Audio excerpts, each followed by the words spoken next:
CBSE 10ஆம் வகுப்பு முதல் முதற்கட்ட பொதுத் தேர்வை மாணவர்கள் கட்டாயம் எழுத வேண்டும். ஆண்டுக்கு 2 முறை பொதுத் தேர்வை நடத்த வேண்டும் என்று சிபிஎஸ்இ தற்போது முடிவெடுத்திருக்கிறது. விவரங்களுடைய நம்முடைய சிறப்பு செய்தியாளர் சுசித்ரா, விவரம் என்ன?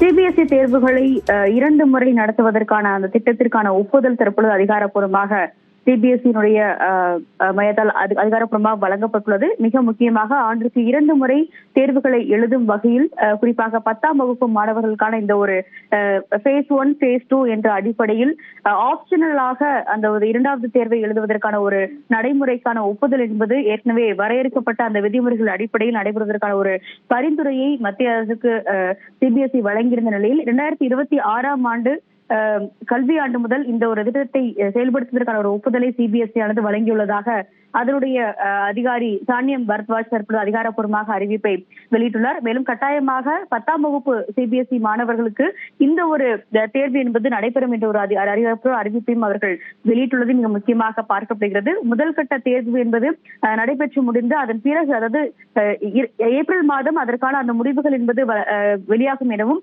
அதே போல 2ஆம் கட்ட அந்த தேர்வுகள் என்பது ஜூன் மாதத்தில் வெளியாகும் என்ற ஒரு அதிகாரப்பூர்வ அறிவிப்பையும் தற்போது சிபிஎஸ்இ ஆனது வெளியிட்டிருக்கிறது. அதற்கான அந்த பல்வேறு நடைமுறைகள் மற்றும் செயல்முறைகள் அடங்கிய அனைத்து விதிகளும் தற்பொழுது வகுக்கப்பட்டு வெளியிடப்பட்டுள்ளதாகவும் தற்போது சிபிஎஸ்இ அதிகாரப்பூர்வமாக தெரிவித்துள்ளது. கடந்த ஆண்டு இதற்கான ஒரு பரிந்துரையை சிபிஎஸ்இ வழங்கியிருந்த நிலையில் தற்பொழுது அதற்கான அதிகாரப்பூர்வ ஒப்புதல் என்பது வழங்கப்பட்டுள்ளதாகவும் 2026ஆம் கல்வியாண்டிலிருந்து இது நடைமுறைக்கு வரும் என்ற ஒரு அறிவிப்பையும் தற்பொழுது சிபிஎஸ்இ ஆனது வெளியிட்டுள்ளது. எதற்காக இந்த 2 கட்ட தேர்வு? சிபிஎஸ்இ உடைய நோக்கம் என்ன?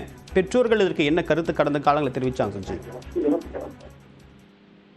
சிபிஎஸ்இ மிக முக்கியமாக, அதாவது ஒரே நேரத்தில் இந்த பெருவாரியான தேர்வுகள் நடைபெறுவதன் காரணமாக மாணவர்களுடைய அந்த ஒரு நலனை கருத்தில் கொண்டு இந்த ஒரு 2 கட்ட தேர்தலை நடத்துவதற்கான ஒரு ஒப்புதல் என்பது வழங்கப்பட்டதாக ஏற்கனவே சிபிஎஸ்இ அணை கூறியுள்ளது. முதற்கட்ட தேர்வில் பங்கேற்க இயலாத மாணவர்கள் 2வது கட்ட தேர்வில் பங்கேற்பதற்கான ஒரு அறிவுறுத்தல் என்பதும் அது வாய்ப்புகள் என்பதும் வழங்கப்படும் என்ற ஒரு தகவலையும் சிபிஎஸ்இ ஆனது தெரிவித்திருக்கிறது. குறிப்பாக முதல் தேர்வினுடைய அந்த ஒரு மதிப்பெண்கள் என்பதை பொறுத்த அளவில் அதனுடைய குறைவாக, ஒருவேளை மதிப்பெண்கள் என்பது குறைவாக இருப்பின் ஒரு சில பாடத்திட்டங்களுடைய அந்த ஒரு சரியாக புரிதல் இல்லாமல் எழுதிய மாணவர்களுக்கு 2ஆம் கட்டமாக ஒரு வாய்ப்பை வழங்கும் வகையில் தான் இந்த ஒரு தேர்வுகளுடைய வடிவமைப்பு என்பது வழங்கப்பட்டுள்ளது. ஏற்கனவே பாடத்திட்டங்கள் கடினமாக இருக்கக்கூடிய அந்த சிபிஎஸ்இ நடைமுறைகளுடைய அந்த விதிகளை எளிதாக்கும் விதத்தில் இந்த ஒரு 2 கட்ட தேர்வுகள் என்பது செயல்படுத்தப்படும் என்ற ஒரு தகவலை தான் சிபிஎஸ்இ அதிகாரிகள் தெரிவித்திருக்கிறார்கள். கல்வியாளர் நெடுஞ்செழியன் நம்முடன் இணைந்திருக்கிறார். சார் வணக்கம்.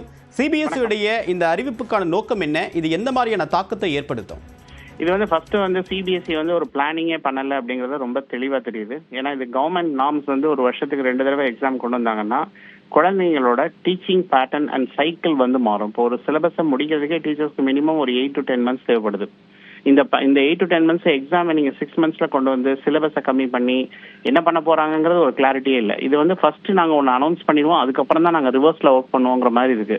இது கம்ப்ளீட்லி சில்ட்ரனை நம்ம வச்சு இன்னைக்கு பாலிடிக்ஸ் பண்ற மாதிரி இருக்கு. எனக்கு they need to give a detailed brief. இப்போ நான் ஒரு 11 லெசன், எனக்கு ஒரு 10 லெசன் இருக்கு, 15 லெசன் இருக்குன்னா அந்த குழந்தைங்களுக்கு இந்த லெசனை நான் எப்படி பிரேக் பண்ண போறேன். இப்போ நான் ஒரு எக்ஸாமினேஷன் நான் going to conduct in twice a year conduct பண்ண போறேன். ஏப்ரல்ல ஒன்று இருக்கு, ஜூன்ல ஒன்று இருக்குன்னா ஏப்ரல்ல நீங்க ஃபர்ஸ்ட் ஃபேஸ் ரிசல்ட்ஸ் நீங்க கொடுக்குறீங்க அப்படின்னா அதுக்கு நான் என்னெல்லாம் நான் சிலபஸை நான் ஷ்ரிங்க் பண்றேனா, இல்லை நான் எக்ஸ்பேண்ட் பண்றேனா, இல்லை இந்த சிலபஸ் இந்த லெசன்ஸை நான் எப்படி ஸ்ப்ளிட் பண்ண போறேன், ஒரு டீடைல் பிளானிங் கிடையாது. இது எல்லாத்துலயுமே அப்படிதான் நடக்குது. ஏதோ காமன் யூனிவர்சிட்டி என்ட்ரன்ஸ் டெஸ்டா இருக்கட்டும், இல்ல நீங்க ஒவ்வொரு எக்ஸாமினேஷன்லயும் ஒரு கிளாரிட்டி கிடையாது. அப்ளிகேஷன்ல ரொம்ப காம்ப்ளெக்ஸ் இருக்கு. இது மாதிரி ஒவ்வொரு இடத்துலயும் ஒரு பிளானிங்கே இல்லாமல் அரசியல் நோக்கத்துக்காக அதை ஸ்ப்ளிட் பண்றேன் அப்படின்னு சொல்றது ஏற்புடையது கிடையாது. எனக்கு தெரிஞ்ச வரைக்கும் ஒரு பேட்டர்ன் இந்தியால ஒரு 75 வருஷத்துக்கு மேல நம்ம இந்த பேட்டர்னை கன்டினியூ பண்ணிருப்போம். இது ஒரு 1 year அப்படிங்கிறது ஒரு குழந்தைக்கு தேவைப்படுது. ஒரு டீச்சருக்கு அந்த சப்ஜெக்டை சொல்லி கொடுத்து அந்த குழந்தைக்கு ரிவைஸ் பண்றதுக்கு தேவைப்படுது. இதை நீங்க ஷ்ரிங்க் பண்ணும்போது நாங்க 2 வருஷம் தேவை இல்லைங்க அப்படின்னா அப்ப அட்மிஷன் சைக்கிள் ஃபார் 11th எப்படி மாறும், அதுக்கப்புறம் 12th முடிச்சோடனே இந்த பையன் 6 மாசம் வெயிட் பண்ண போறானா? அப்ப கோச்சிங் இண்டஸ்ட்ரிக்கு நீங்க வழி விட்டு தர்றீங்களா? நீங்க ஐஐடிக்கு தனியா படிங்க, நீட்டுக்கு தனியா படிங்க, போர்டுக்கு படிக்காதீங்க அப்படின்னு போர்டை வந்து நீங்க பின்தள்ள போறீங்களா? ஏன்னா எந்த கம்யூனிட்டியா இருந்தாலும் ஐஐடியும் சரி நீட்டும் சரி 7000 சீட்டுக்கு மேல கிடையாது. இது எதற்காக, யாருக்காக இதை கொண்டு வர்றீங்க? இதனோட பர்பஸ் என்ன? இதுக்கு ஏதாவது பேசிக் ரிசர்ச் டேட்டா இருக்கா?